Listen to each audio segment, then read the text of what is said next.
De volta aqui com vocês. E aí eu estava falando, na nossa primeira parte da nossa aula, estava falando sobre a comutação por pacotes. Vocês lembram que eu falei que a comutação por mensagens era análogo a eu entregar um quadro com uma imagem para você. E isso seria bem mais rápido. Entregando em comutação por pacotes seria as peças do quebra-cabeça, uma por vez. E aí seria lento. Seria lento se a gente não pensar como a internet funciona.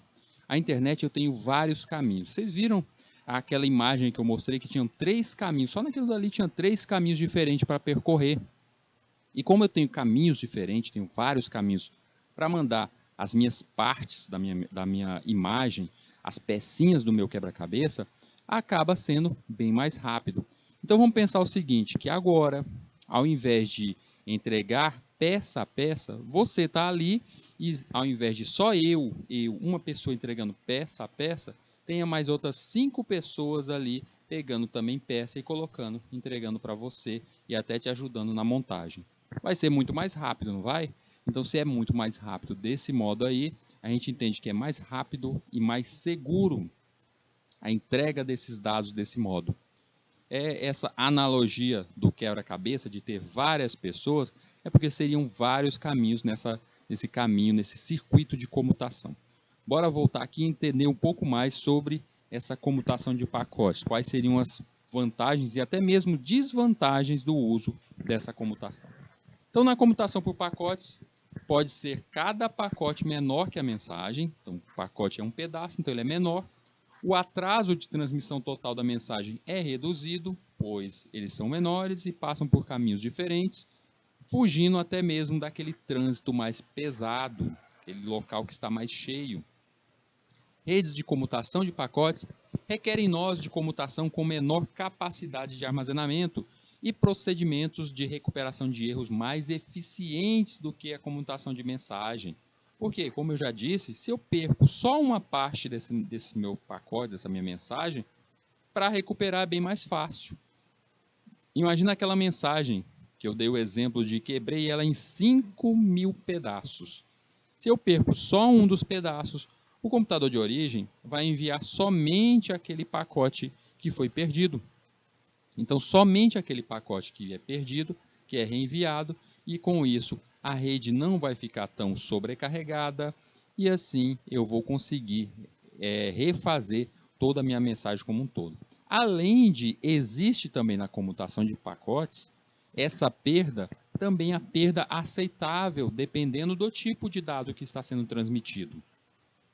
Quero que vocês vejam o seguinte, vamos pensar agora que está você a assistir um filme. Você colocou ali um stream qualquer, Netflix, Disney, você está lá assistindo seu filmezinho, seu seriado, um episódio.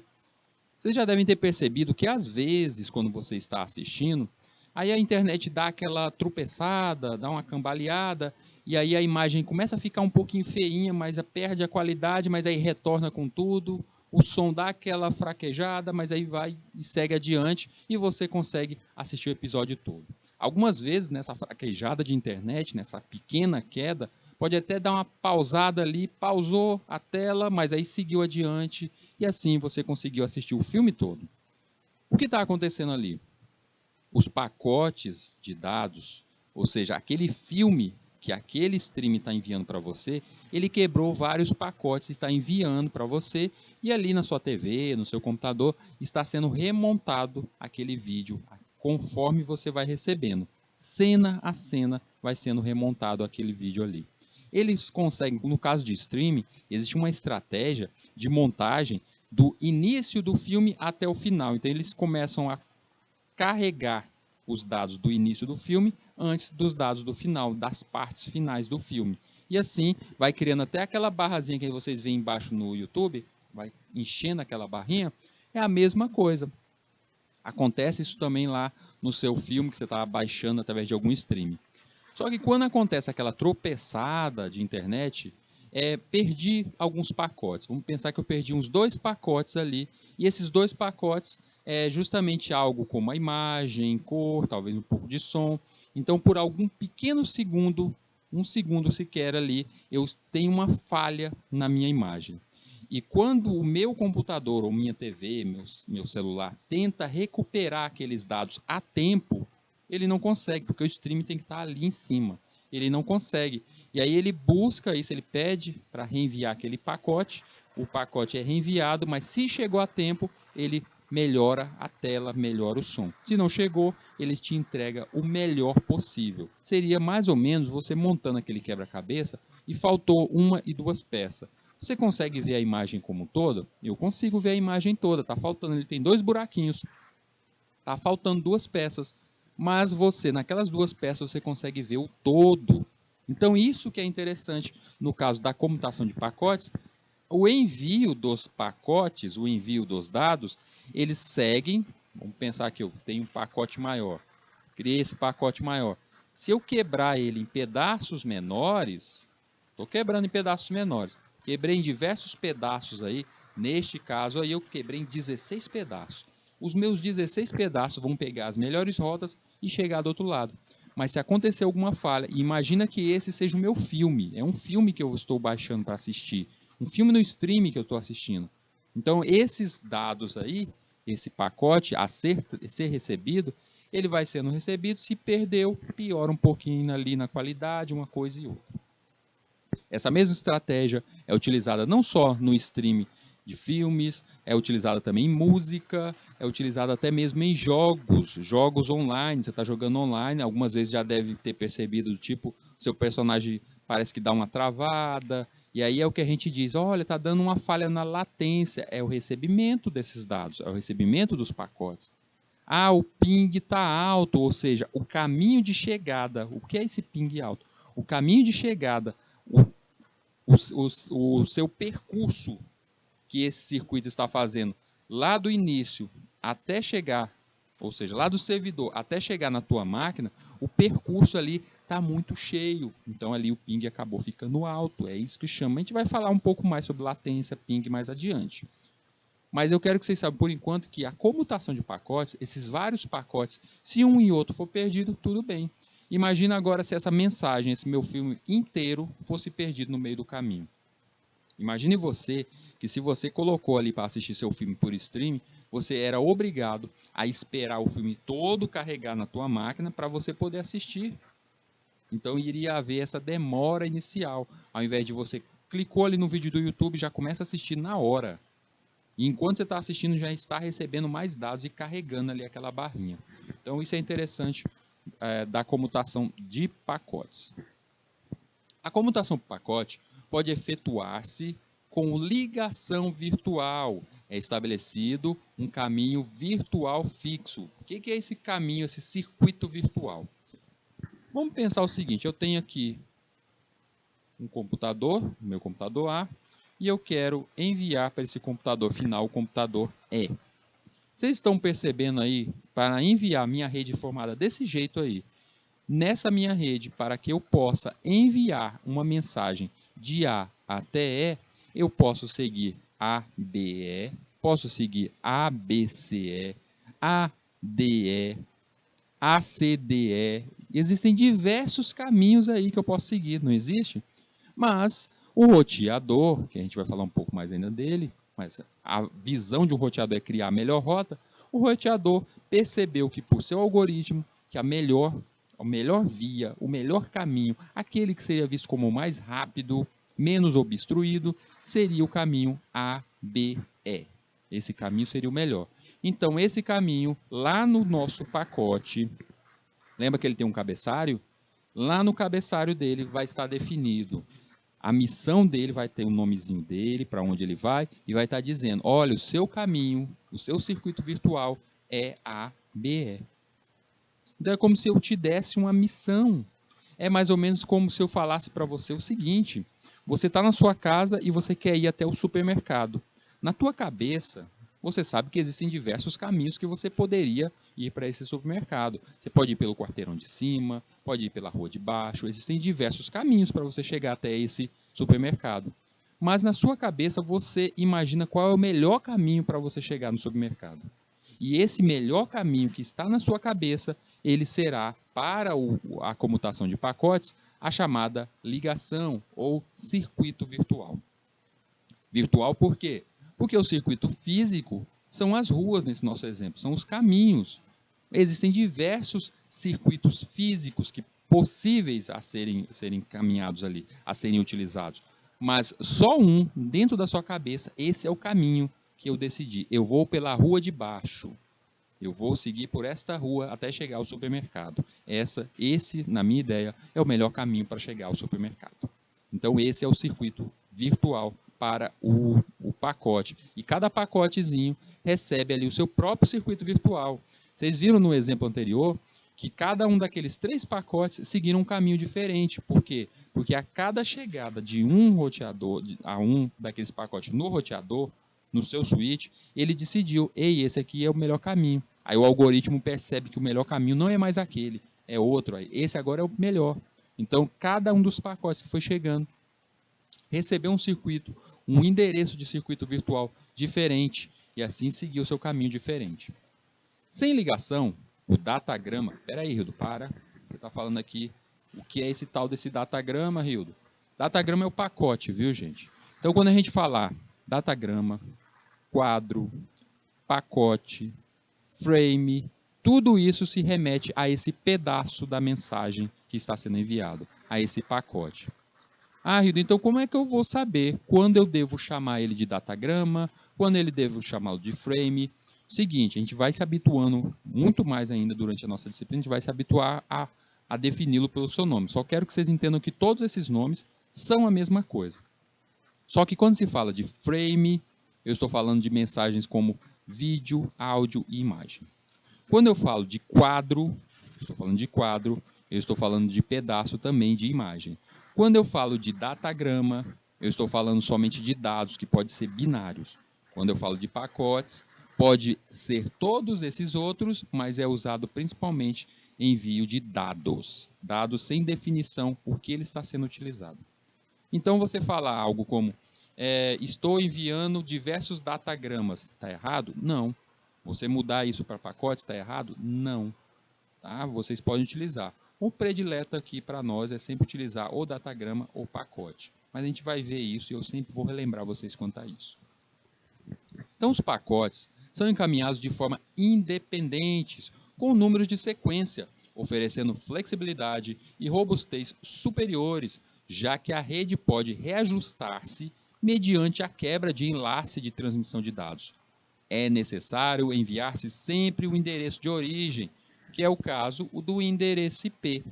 E aí vem 2 pontos aqui para a gente que a gente tem que ver com essa informação. Primeiro, ele tem um endereço, cada máquina que fica na rede, ela recebe um endereço. Quando vocês se conectam a uma rede de internet, vocês automaticamente, vocês já devem ter percebido que faz uma conexão e recebe um número de endereço IP.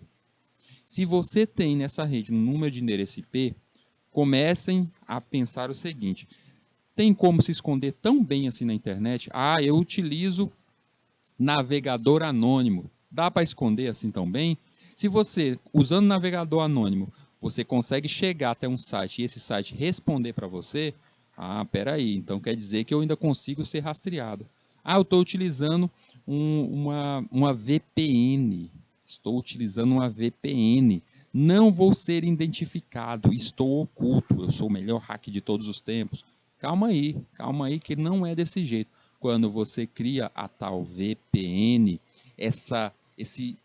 vamos dizer, essa ligação ali particular, única e criptografada, você não necessariamente se escondeu. O seu cabeçalho, o cabeçalho dos pacotes sempre fica à mostra. A gente vai ter aqui um momento que eu vou trazer para vocês um programa chamado Wireshark. Qual a função do Wireshark? Capturar pacotes na rede. Ele é ótimo, ele é um dos prediletos no mundo do estudo de redes e pelos hackers. Por quê? Porque ele captura qualquer pacote que está ali de bobeira na rede. Então, se eu capturo qualquer pacote, imagine só, se dentro dessa rede aqui, que vocês estão vendo essa rede, imagine que eu estou no computador B. E no computador B, o que aconteceu? O pacote que estava seguindo de A até E passou por B. Correto? Certo. Se ele passou por B, eu poderia ter capturado? Poderia. E vamos pensar que ele não passasse pelo computador, passou pelo switch, passou ali pelo hub distribuído na rede. Dá para capturar? Também dá para capturar. E quando eu capturo aquele pacote, no cabeçalho tem dizendo de onde ele veio, no cabeçalho tem dizendo qual é o protocolo que está sendo utilizado. E dá para me definir até se aquele protocolo que está sendo usado, se aquele pacote de transmissão ele é um e-mail, se ele é até mesmo uma senha, gente. Então dá para perceber tudo isso. Ah, Rido, então agora ficou difícil. Agora todo mundo vai utilizar esse Wireshark, vai pegar as senhas de todo mundo. Só que tem a tal da criptografia, que a gente já falou um pouquinho sobre chave de criptografia. Quebrar essa criptografia que é difícil. Você saber o que é, de onde veio. Veio esse pacote lá do computador do Rildo. Saber que ele veio do Rildo, que aquilo dali é um pacote de e-mail, mas se você não consegue entender o que está escrito ali, é mesmo que nada. Aí já entendê-lo já seria uma outra arte, outros programas para fazer isso, para quebrar essa criptografia. Mas não é o nosso mote agora, não é o que a gente está seguindo agora. A gente vai ter uma aula aqui que eu vou trazer muita informação sobre segurança para vocês aqui, e a gente vai falar muito dessa questão sobre criptografia, a gente vai falar muito ainda sobre o Wireshark. Eu vou trazer aqui até telas de demonstrativas do Wireshark, vou falar um pouco sobre sistemas que são utilizados em redes para captura, proteção de redes, captura de dados, a gente vai entender um pouco disso, a gente vai entender até como as ferramentas, como por exemplo, Polícia Federal, como é que ela consegue identificar que uma pessoa estava praticando os crimes cibernéticos. Como é que ela conseguiu encontrar o endereço? O cabeçalho, gente. Cada quadro desse tem um cabeçalho. Então é possível sim encontrá-los. E aí vai ter uma aula nossa que eu vou mostrar sobre isso. Mostrar que a internet não é tão bagunçada assim como muitos acham, que pode fazer qualquer coisa que não vai ser encontrado. Não, dá para reconhecer sim, dá para encontrar as pessoas, porque tudo que você faz na internet deixa um rastro. E a gente vai demonstrar aqui um pouquinho sobre isso em uma aula mais adiante, lá na nossa aula de segurança, tá? Vamos voltar aqui e falar um pouco mais desse pacote. Então, gente, aqui nessa telinha, o pacote que eu estou enviando de A até E, ele recebeu o endereço e ele segue de um ponto a outro. Eu já percebi uma das coisas, que eu posso, só pelo pacote, reconhecer de onde ele veio e para onde ele vai, e até mesmo o tipo de protocolo que ele está utilizando. Mas agora eu quero que vocês percebam o seguinte, vamos dizer que, de repente, o caminho B ficou interrompido. Aconteceu, a pessoa desligou o hub, faltou energia naquela área, aconteceu algo desse tipo. O que vai acontecer se o pacote que estava sendo enviado de A até E, ele recebeu aquele circuito virtual dizendo, você deve seguir A, B, E, esse caminho. O que vai acontecer é que o responsável por ele, se ele não for perdido, se ele não se perder, o responsável por ele é o roteador, que vai atualizar a tabela de endereço e vai entregar uma nova missão para eles. Quer ver isso num exemplo real? Eu estava dizendo que você na sua casa quer ir para o supermercado e decidiu na tua cabeça aí qual seria o melhor caminho. Você decidiu que o melhor caminho seria a rua de baixo e aí você decidiu que por esse seria o seu circuito virtual. Você sai de casa e quando chega num certo momento na rua, você encontra uma lagoa, um grande poça de lama na tua frente. Choveu muito e está cheio ali de lama na tua frente. No seu circuito virtual, no seu pensamento, você é obrigado a passar pela lama, porque você tem que seguir ali. E agora, o que você faz? Você passa pela lama ou você contorna a lama? É claro que você contorna a lama. Então, quando você contorna a lama, o seu circuito virtual, o seu caminho decidido, mudou. E a mesma coisa acontece aqui, gente. Cada pacote desse pode sim alterar o seu caminho, poderá ser alterado, atualizado por essas tabelas. Tá? Essas tabelas podem atualizar. A gente vai falar isso mais adiante, quando a gente estiver falando sobre os roteadores, que eles gerenciam essas tabelas. Olha aí, estão mandando um oi ali, acho que é... Como é que é? Tapuio? Tapuio, SM do Tapuio. Eu não tô... São Miguel do Tapuio, São Miguel do Tapuio. São Miguel do Tapuio está mandando aí um oi. Olá para vocês também. Prestem atenção, gente. Cuidado com o uso da internet. A gente tem que entender o melhor uso da internet. Então quer dizer, gente, que toda mensagem, todo cabeçalho, todo pacote que eu envio, ele tem um cabeçalho. Bora entender o que tem nesse cabeçalho. Eu não vou definir, não vou mostrar tudo que tem no cabeçalho, tá? Porque a gente ainda não tem um conhecimento bastante para isso. Mais adiante a gente pode até retornar quando eu estiver falando sobre as faixas de rede. Mas por enquanto, nesse cabeçalho o que interessa são algumas informações principais ali. Uma delas é o protocolo. Nesse cabeçalho vai estar escrito ali qual é o protocolo que vai ser utilizado. Qual o protocolo que aquele pacote tem. Se ele é um e-mail, se ele é um pacote de segurança, qual é o tipo dele. E através disso é o modo como ele vai ser tratado e qual é a porta que ele vai utilizar para entrar ou até mesmo sair no computador. Tem que ter a identificação, tem que ter também o checksum para fazer a checagem ali, o chamado FCS, para mostrar que esse quadro, essa verificação se a transmissão não tem falha. E o endereço de origem e destino, além de outros dados aí que mais adiante a gente vê isso. Então as partes do dado tem que ter o byte de sincronismo, o início do quadro, mostrando principalmente se ele for algo como um filme, uma transmissão, um stream, ele tem que mostrar qual é o primeiro quadro dele, qual é a primeira parte. O identificador, o endereço, qual é o endereço de onde ele está vindo e para onde ele vai. Campo de controle que implementa o protocolo, isto é, mensagem de movimento de dados na rede. Os dados do usuário, do processo de aplicação. Então quer dizer que tem até dados da minha máquina ali naquele pacote? Tem, por isso que dá para reconhecer quem enviou cada mensagem. E um elemento para verificar os erros, que é o chamado FCS, o Frame Check Sequence, que ele verifica a sequência de bits, os binários daquela mensagem, se eles estão ordenados da mesma forma que quando foram enviados. Então é algo como um gerenciador para possíveis falhas e erros daquele dado. Transmissão de múltiplos sinais. A gente tem que entender o seguinte, uma grande evolução que veio com os pacotes de dados foi justamente a transmissão por múltiplos sinais. Se a transmissão por múltiplos sinais, é a utilização de frequências, de bandas, a gente saindo do analógico, passando para o digital. Se é assim, a gente tem que entender o seguinte, as grandes empresas de telefonia, as telefônicas, colocam várias chamadas sobre uma largura de banda, que é o que a gente chama de bandwidth. Essa largura de banda, essa banda de uso, ela tem ali uma capacidade, uma quantidade X de conexões que ela poderá utilizar. Isso dependente de cada uma delas. A gente tem que entender o seguinte, não é à toa que se é utilizada nas mesmas redes, as mesmas faixas das telefônicas, é por isso que grande detentor das redes de internet aqui no Brasil e mundo são as empresas telefônicas. As redes broadband mantêm vários tipos de dados em um único meio de transmissão.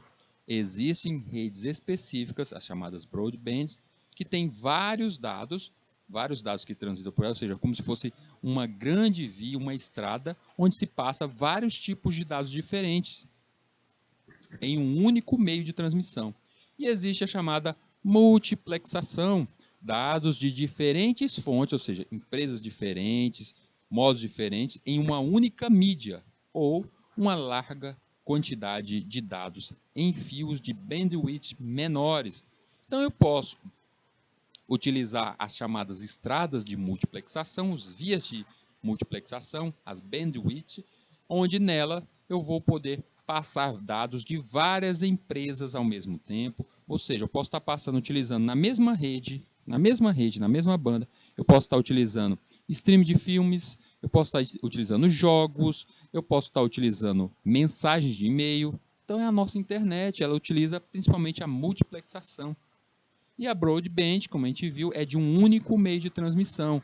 Broadband, normalmente, o que a gente vê é as redes via satélite. Quando um satélite envia um canal de transmissão digital, ou até mesmo aberto, fechado, ele está utilizando essas redes de broadband. A velocidade de transmissão. Eu meio que já falei isso aqui, sobre a velocidade de transmissão, como ela funciona. O número total de informação que pode ser transmitido por um canal de comunicação é os bits por segundo. Capacidade de transmissão de um meio de comunicação é função de sua frequência, então depende muito da frequência do canal, como ele está sendo utilizado ali. Se é um conjunto de várias frequências.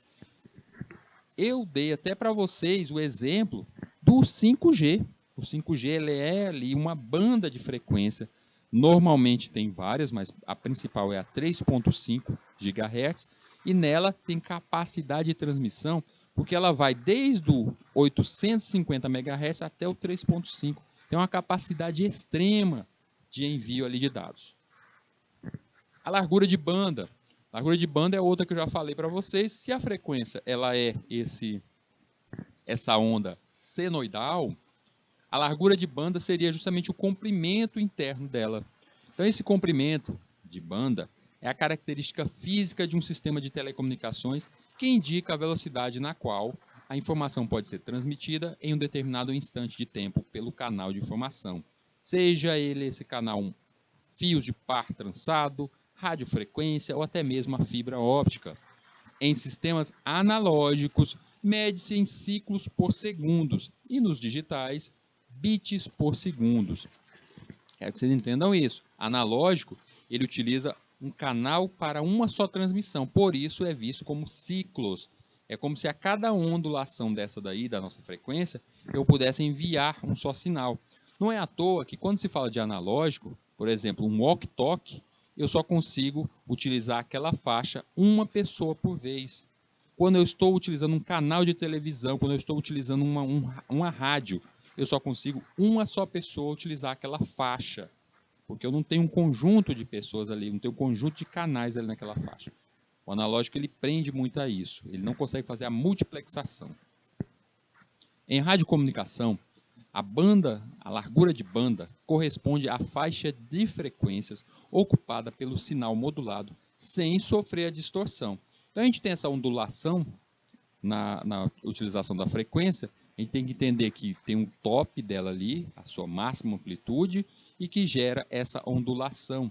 E essa banda, esse comprimento interno, é justamente a largura de banda. A gente tem que entender o seguinte, que aonde tem aquela largura máxima ali, após isso é gerada uma distorção muito grande, um ruído muito grande, que se perde dados. Então, por isso que a gente acaba não se usando a onda toda. A transmissão de grande quantidade de informação em um intervalo pequeno de tempo necessita sistemas de banda larga para acomodar os sinais. Uma utilização eficiente de um sistema exige a minimização do tempo de transmissão para permitir o envio do máximo de informações no menor tempo possível. A largura de banda representa uma limitação em sistemas de comunicação. Então, se a largura de banda ela já é uma limitação, vai chegar uma hora que a gente não consegue transmitir o máximo. Então, é por isso que, se já existe várias frequências próximas trabalhando e eu tenho aquela limitação de dados ali que são enviados, a única forma de eu conseguir enviar muito mais dados é utilizar frequências maiores, é utilizar uma banda maior de frequências. E aí, a gente já falou isso na aula passada, é o que o 5G está fazendo, utilizando muito melhor essa continuidade do uso da banda, largura de banda. Então, o bandwidth, ou simplesmente largura da banda, ele é o número de frequências que pode ser acomodado em um canal de transmissão. Então, se eu tenho um canal de transmissão, digamos que naquele canal ele trabalha ali com 3.5 GHz, o nosso 5G.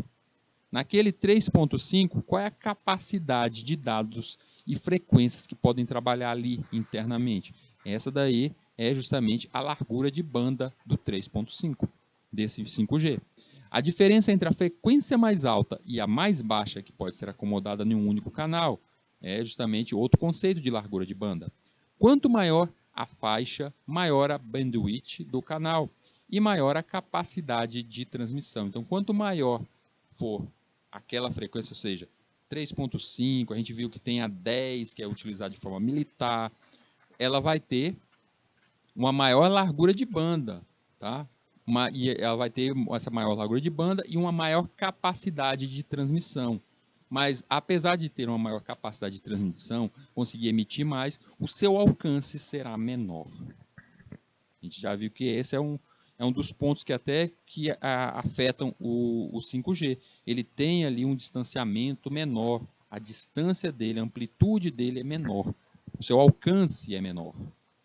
Capacidade do canal. O canal significa não somente o meio físico, cabos, ondas de rádio, dentre outros, de transmissão, mas também no conceito do canal devem ser incluídas as seguintes especificações. Tipos de sinais transmitidos, isto é, se os sinais são binários ou M níveis de codificação. A gente vai entender que no envio de dados, no uso de dados, o meio, o canal, o uso de dados aí, a gente tem que entender que não é só o 0 e 1. Existem vários tipos de codificações. Utilizando os binários, que a gente vai ver hoje aqui a maioria deles, que poderão ser estratégias diferentes da utilização da codificação por binários. Além disso, também tem que ver o tipo de receptor utilizado. Depende muito do tipo de receptor. E é por isso que, se depende do tipo de receptor, eu mudar a estratégia, a frequência, utilizar o uso dessa banda, eu vou ter que modificar o canal? Vou ter que modificar o canal também e vou ter que modificar até o receptor. Olha o exemplo do 5G. Modificou a banda que vai ser trabalhada. É uma banda maior. Até agora a gente trabalhava com celular a faixa de 850 a 950 MHz. E agora a gente vai trabalhar de até 3.5 GHz com 5G. Ou seja, bem maior. E se a gente vai trabalhar desse jeito, eu tenho que mudar alguma coisa no canal? Tem que mudar as antenas. Eu tenho que mudar alguma coisa na recepção? Vai ter que mudar o celular. Os celulares vão ter que estar prontos para receber essa frequência diferente. Alguns elementos constituintes de uma transmissão: o hardware e o software. Para o hardware, a gente pode dizer que faz parte desses elementos os meios de transmissão, as interfaces, ou seja, a interface, o modo como o hardware está preparado ali para receber, e os hubs, bridges, roteadores, repetidores, todos os nós, switch, tudo aquilo que compõe. Então, quando fala de hardware, é a parte física mesmo das redes. Quando você vê ali um switch, quando você vê o cabeamento, as antenas, tudo isso é o hardware constituinte dessa transmissão. E o software? O software que faz parte quanto a isso, sistema operacional, sem dúvida nenhuma. Basta vocês olharem no celular de vocês, que o próprio celular de vocês, ele faz controle dessa banda, ele faz o controle dessa internet que você conecta. É ele que consegue fazer isso. É tanto que um exemplo que me vem à cabeça, a última versão do Android, se eu não me engano já está na versão 12, a versão 12 do Android, em suas especificações, ela promete conseguir ter, através do bom uso dos protocolos, uma internet mais rápida do que a versão anterior, do Android 11. E qual a motivação quanto a isso? É uma melhoria do próprio sistema operacional, porque é ele que gerencia o modo como acontece aquelas quebras dos pacotes, o modo como acontece as transmissões, o envio, a modulação inicial, tudo isso é definido pelo sistema operacional. Então, o sistema operacional aqui faz parte de um dos componentes de maior importância, um dos elementos mais importantes dentro da transmissão. Os protocolos, é óbvio, as regras que são abrangidas dentro da transmissão de dados, e serviços, que seriam justamente os aplicativos. Você utilizando algo como um navegador, você utilizando algo como um jogo, um game, você utilizando algo como um comunicador, o WhatsApp. Então, tudo isso faz parte também como software, um elemento desse modo de transmissão. Comunicação entre computadores, codificação de dados na forma de energia, também faz parte desses elementos, a corrente elétrica, onda de rádio, luz, dentre outros, faz parte do canal, e faz parte nesse canal a codificação que vai ser utilizada. E a gente tem que entender um pouquinho por que saber sobre o software de comunicação. Deve ser capaz de lidar com erros provenientes de hardware. A gente vai entender principalmente essa parte aqui. Eu sei que a professora Amanda está falando com vocês lá na disciplina de sistemas operacionais, falando dos vários módulos que compõem o sistema operacional, e um dos módulos que compõe é um módulo chamado módulo de redes ou módulo de comunicação. Ele é responsável justamente pelo controle da internet, dos dados, como ele vai transitar, das camadas que compõem a transmissão de qualquer dado para a internet e recebimento desses dados também pela internet, além de, é claro, estar responsável por possíveis erros. Vocês lembram lá que eu falei do FCS, que é justamente procurando ali se tem algo defeituoso naquele pacote recebido? Quem é que diz que isso está defeituoso? Quem é que compara com aquele pacote? Ei, esse pacote aqui está defeituoso, manda outro. Quem é que é essa pessoa, esse ser que faz isso? É justamente o software de comunicação, que é uma das partes integrantes do nosso sistema operacional. Pessoal, chegou a hora de a gente falar sobre os dois modos principais que a gente tem na transmissão de dados, que é o analógico e o digital. Vamos entender um pouquinho, principalmente no uso das frequências, qual é a diferença real de um para o outro. E dentro dos digitais, eu disse que existem M digitais, M binários, vários tipos binários que poderão ser utilizados dentro da transmissão de dados.